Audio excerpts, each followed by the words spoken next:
నమస్తే, welcome to star TV. ముందుగా headlines చూద్దాం. జహీరాబాద్ లో వినాయక నిమజ్జ ఏర్పాట్లను పరిశీలించిన ఎస్పీ. కంకోల్ టోల్ ప్లాజా వద్ద మునిపల్లి పిఎస్ ఎస్ఏ రాజేష్ నాయక్ తనిఖీలో 300 క్వింటాళ్ల రేషన్ బియ్యం పట్టివేత. రాజకీయ కక్ష సాధింపుతో తన తండ్రి రామరాజుపై అక్రమ కేసు, ముదునూరి మురళీకృష్ణంరాజు. సెప్టెంబర్ బియ్యం పంపిణీ చేసిన స్పీకర్ గడ్డం ప్రసాద్ కుమార్.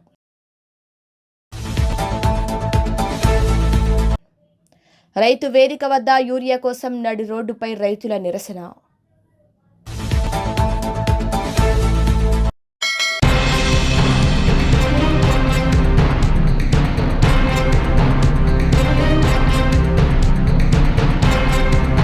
యూరియా కొరతకు నిరసనగా రోడ్డుపై రైతులు వంట వార్పు గణపతి బప్ప మోరియా కావాలియా యూరియా అంటూ నినాదాలు చేశారు. ఇక వరంగల్ జిల్లా ఖానాపురం మండలం బుద్ధారావుపేట గ్రామంలోని రైతు వేదిక వద్ద యూరియా కోసం నడి రోడ్డుపై రైతులు ఆందోళన నిర్వహించారు. ఇక పెద్ద ఎత్తున వాహనదారులు ఇబ్బంది పడ్డారు. 365వ జాతీయ రహదారిపై వంట వార్పు చేస్తూ ఆందోళన చేశారు. మహిళా రైతులను పోలీసులు అడ్డుకున్నారు. ఇక తెలంగాణలో కాంగ్రెస్ ప్రభుత్వం మార్పు తెస్తామని, ప్రజల్లో ఆనందం చూస్తామని కాంగ్రెస్ చెప్పింది ఒకటి, చేస్తుంది ఒకటి. గత ప్రభుత్వం కంటే కాంగ్రెస్ రైతులతో చిలగాటమాడుతున్న కాంగ్రెస్ ప్రభుత్వాన్ని వచ్చే ఎలక్షన్లో గద్దె దింపుతామని ప్రజలు ఆందోళన చేపట్టారు. రైతులతో చిలగాటమాడుతున్న ఈ ప్రభుత్వాలు రేపటికి తగిన ఓటుతో బుద్ధి చెబుతామని రైతులు ఆందోళన వ్యక్తం చేశారు.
వికారాబాద్ జిల్లా మర్పల్లి మండల కేంద్రంలో తెలంగాణ రాష్ట్ర శాసన సభాపతి, వికారాబాద్ నియోజకవర్గం శాసనసభ్యులు గడ్డం ప్రసాద్ కుమార్ రాష్ట్ర ప్రభుత్వం అందిస్తున్న సెప్టెంబర్ నెలకోట రేషన్ బియ్యాన్ని మర్పల్లి మండల కేంద్రంలో తెలంగాణ రాష్ట్ర శాసన సభాపతి, వికారాబాద్ నియోజకవర్గం శాసనసభ్యులు గడ్డం ప్రసాద్ కుమార్ లబ్ధిదారులకు పంపిణీ చేశారు. ఆయన మాట్లాడుతూ రాష్ట్ర ప్రభుత్వం ప్రతి ఒక్క పేదవారికి నూతనంగా రేషన్ కార్డు ఇస్తుందని అన్నారు. సన్న బియ్యం పేద ప్రజలకు ఎంతో ఉపయోగపడుతున్నాయని అన్నారు.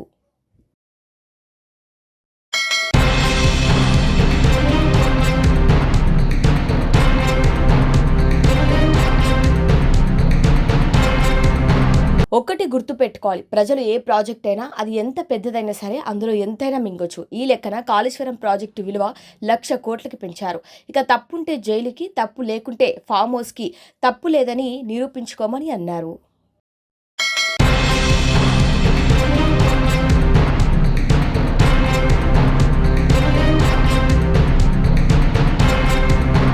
మన జహీరాబాద్ నియోజకవర్గంలో చాలా వరకు ఉన్న సమస్యలపైన జ్యోతి పండల్ ప్రశ్నిస్తే గానీ లీడర్స్ అభివృద్ధి చేయని పరిస్థితి కనిపిస్తుంది. గతంలో ఉన్న బీఆర్ఎస్ ప్రభుత్వమైనా, ఇప్పుడు అధికారంలో ఉన్న కాంగ్రెస్ ప్రభుత్వమైనా అదే పరిస్థితి ఉందని జ్యోతి పండాల్ అన్నారు. మెక్ఫిల్ హోటల్ నుండి అల్లోకి వెళ్లే రోడ్డు పైన ఎర్రమట్టి వేసి వదిలారు. కానీ రోడ్డు గట్టిగా అవటానికి మట్టిని జేసీబీతో తొక్కించకుండా అలాగే వదిలేయటం వలన బురదమయంగా మారి ప్రజలు చాలా ఇబ్బందులకు గురవటం జరిగింది. నిన్న నేను ఇచ్చిన స్టేట్మెంట్ ఆధారంగా కాంగ్రెస్ నాయకులు వెనువెంటనే స్పందించి ఆ రోడ్డు పైన కంకర వేసి మరమ్మతులు చేయించడం జరుగుతుంది. కానీ ఇదే పని నేను ప్రశ్నించక ముందు కాంగ్రెస్ నాయకులు ఎందుకు స్పందించలేదని జ్యోతి పండాల్ ప్రశ్నించారు. ఈ రోజు స్వయాన నేను ఆ రోడ్డు మరమ్మతులు జరుగుతున్న ప్రాంతానికి వెళ్లి పరిస్థితులను గమనించడం జరిగింది. రోడ్డుకి ఇరువైపులా ఎర్రమట్టి పోయించడం జరిగింది. కావున ఆ ఎర్రమట్టిని లెవెల్ చేసి రోడ్డు వెడల్పు పెంచి కంకర వేసి ఆ రోడ్డును గట్టిగా చేయాలని జ్యోతి పండల్ కాంగ్రెస్ నాయకులను డిమాండ్ చేయడం జరిగింది.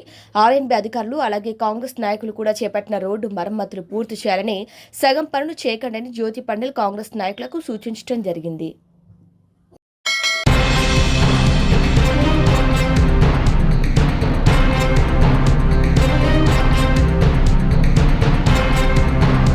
ఇందిరమ్మ ఇళ్ల మంజూరు కోసం లంచం తీసుకుంటూ ఏసీబీకి చిక్కారు గ్రామ పంచాయతీ కార్యదర్శి. ఇక పూర్తి వివరాల్లోకి వెళ్తే మంచిర్యాల జిల్లా హాజీపూర్ మండలం కర్ణమామిడి గ్రామంలో ఇందిరమ్మ ఇల్లు మంజూరు కోసం గ్రామ కార్యదర్శి వెంకటస్వామి 20,000 రూపాయలు డిమాండ్ చేయడంతో బాధితుల వద్ద నుంచి లంచం తీసుకుంటుండగా రెడ్ హ్యాండెడ్గా ఏసీబీ అధికారులు పట్టుకున్నారు.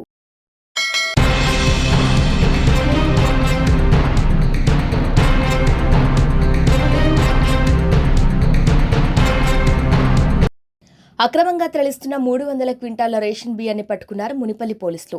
మునిపల్లి మండలం కంకోల్ టోల్ ప్లాజా వద్ద బుధవారం నాడు ఎస్ఐ రాజేష్ నాయక్ తన సిబ్బందితో వాహనాలు తనిఖీ చేస్తుండగా విజయవాడ నుంచి గుజరాత్ వెళ్తున్న KA 563213 గల లారీలో 300 క్వింటాల అక్రమంగా తరలిస్తున్న రేషన్ బియ్యాన్ని పట్టుకున్నారు ఎస్ఐ రాజేష్ నాయక్. అనంతరం డ్రైవర్ను అదుపులోకి తీసుకుని కేసు నమోదు చేసి దర్యాప్తు చేపట్టనున్నారు.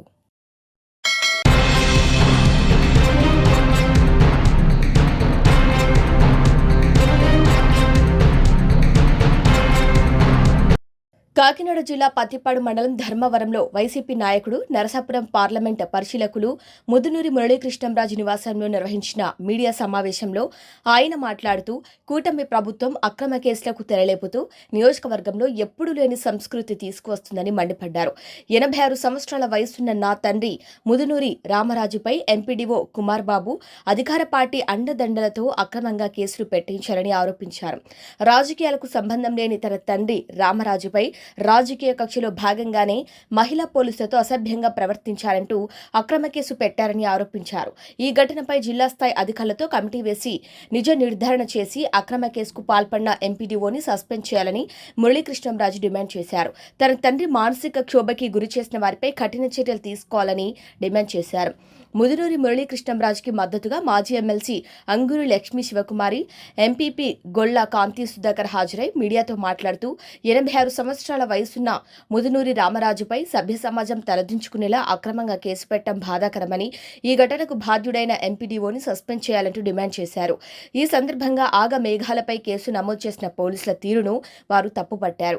నియోజకవర్గ వ్యాప్తంగా భారీ ఎత్తున వైసీపీ శ్రేణులు హాజరై మురళీకృష్ణంరాజుకి మద్దతుగా నిలిచారు. ఎంక్వైరీ చేయొచ్చు, వారే చెప్తున్నారు కమిటీ వేయచ్చు, కమిటీ కూడా అవసరం కూడా సరే చెయ్యండి. కానీ నిజం నిర్ధారణ అయినప్పుడు మాత్రం కంపల్సరీగా ఎంపీడీఓని సస్పెండ్ చేస్తారా? చెయ్యాలి. చేయకపోతే గవర్నమెంట్ ప్రభుత్వానికే నష్టం. అది అది చాలా తప్పుడు ప్రసారం. ఇది చాలా తప్పుడు ప్రసారం. మహానుభావుడు ఆయన దేవుళ్ళ కూర్చున్నారు అక్కడ. ఆయన వయసుకి మన గౌరవం ఇవ్వాలి. అలాంటి వ్యక్తి చేయబట్టుకున్నాడు, మనీ ఇస్తానన్నాడు, మాట్లాడుతున్నాడంటే ఆయన మాట్లాడలేకపోతున్నారు ఇప్పుడు అసలు. ఇదైతే మేము పూర్తిగా మా పార్టీ తరఫు నుంచి మరి అధిష్టానం నుంచి కూడా మాట్లాడుతూనే ఉన్నారు సార్తో. ఇదైతే ఎంతవరకు ఏం కాదు, ఎవరికి అందరపడలేదు అసలు. తెలిసిన వెంటనే అందరూ ప్రెస్ ముందు కూర్చొని ఇష్టం వచ్చినట్టుగా ప్రభుత్వం అంతా ఆడుకుందామనే ఉద్దేశంలో అయితే ఎవరూ లేరు ఇప్పటి వరకు.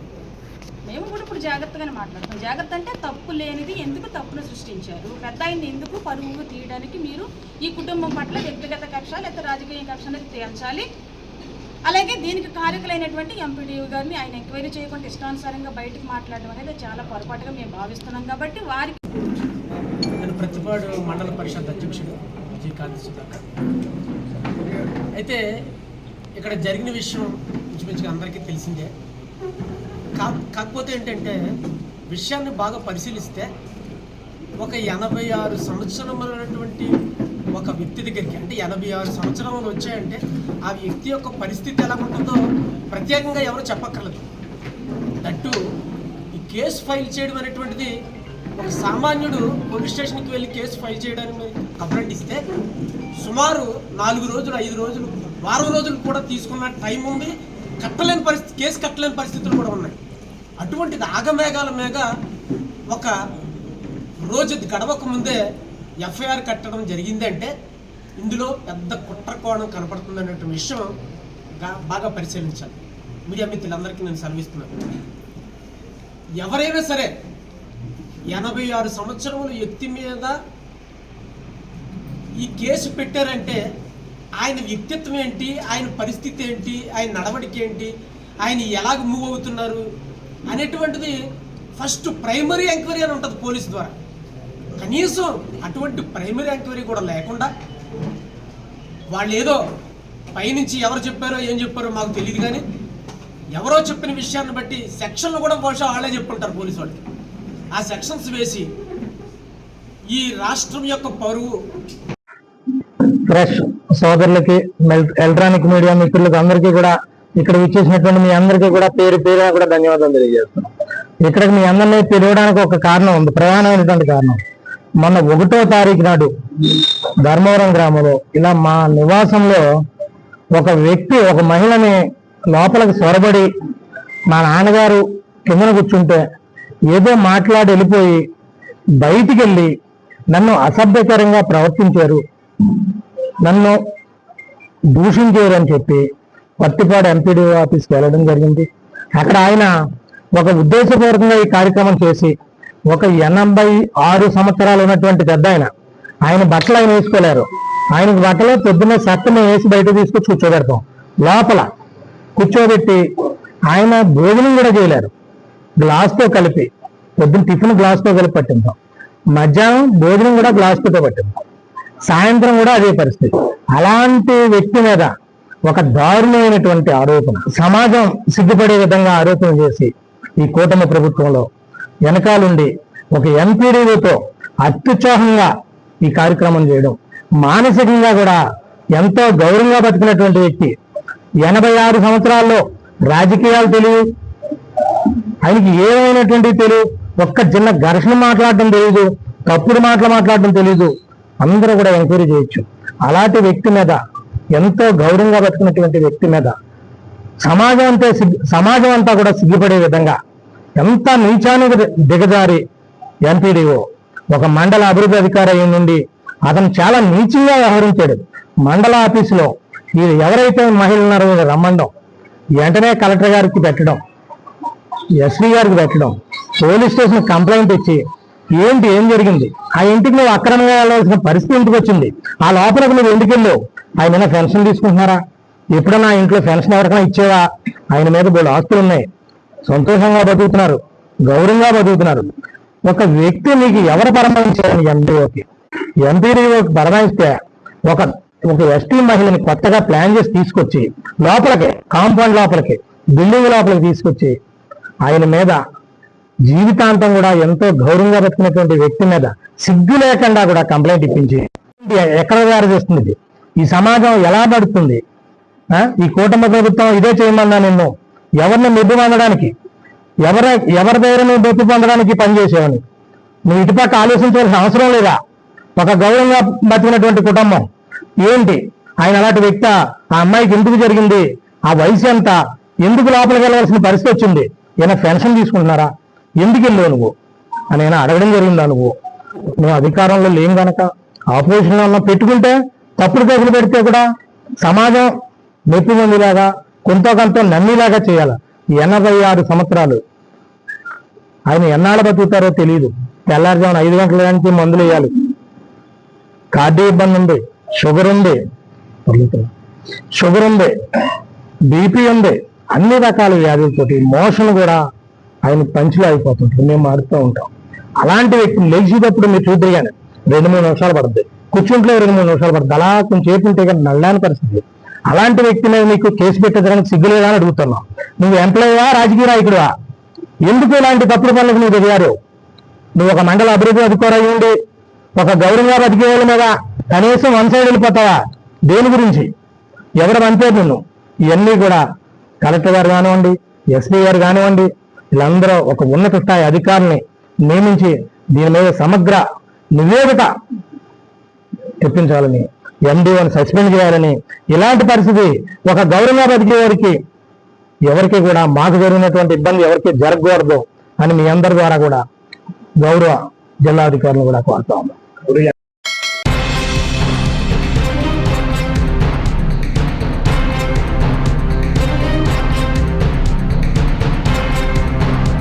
జహీరాబాద్ పరిధిలోని నారింజ ప్రాజెక్టు వద్ద బుధవారం రాత్రి వినాయక నిమజ్జన ఏర్పాట్లను ఎస్పీ పరితోష్ పంకజ్ పరిశీలించారు.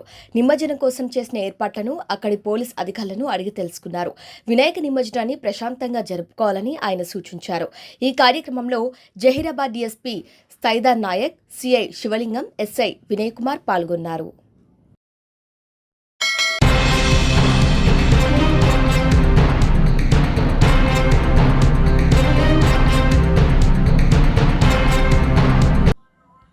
కొడంగల్ నియోజకవర్గ ప్రజలు చాలా అదృష్టవంతులు. ఐటీఐలను ఆధునీకరించి అడ్వాన్స్డ్ ట్రైనింగ్ సెంటర్లుగా మార్చి గ్రామీణ నిరుద్యోగులను, యువతకు ఉపాధి అవకాశాలు కల్పించడం మన ప్రభుత్వ లక్ష్యం. 10వ తరగతి పాస్ అయిన యువతీ యువకులకు ఏటీసీ సెంటర్లో శిక్షణతో పాటు ఉద్యోగ అవకాశాలు కూడా కల్పిస్తాం. ముఖ్యమంత్రి రేవంత్ రెడ్డి నిరుద్యోగ యువత ఉపాధి కోసం ప్రత్యేక శ్రద్ధ చూపుతున్నారు. స్కిల్ యూనివర్సిటీ ద్వారా ఉన్నత విద్యావంతులు, ఏటీసీ సెంటర్ల ద్వారా గ్రామీణ యువతకు శిక్షణ మరియు స్కిల్ డెవలప్మెంట్ ప్రయోజనం కలుగుతుంది. టాటా గ్రూప్తో ఒప్పందం కుదుర్చుకొని సిఎస్ఆర్ నిధుల కింద 4,000 కోట్ల వ్యయంతో రాష్ట్ర వ్యాప్తంగా యువతకు శిక్షణ కార్యక్రమాలు నిర్వహించబడతాయి.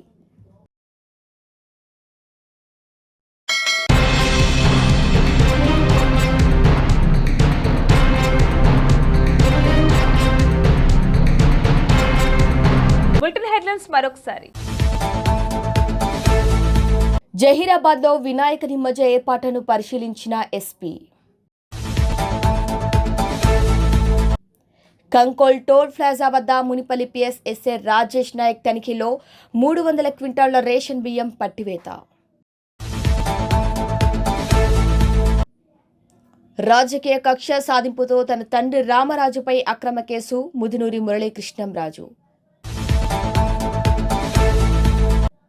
సెప్టెంబర్ బియ్యం పంపిణీ చేసిన స్పీకర్ గడ్డం ప్రసాద్ కుమార్.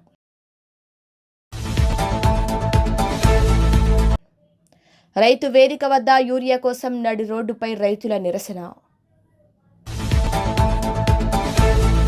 ఇవి వాళ్ళ బులెటిన్ అప్డేట్స్. కీప్ వాచింగ్ స్ట్రాబె టీవీ.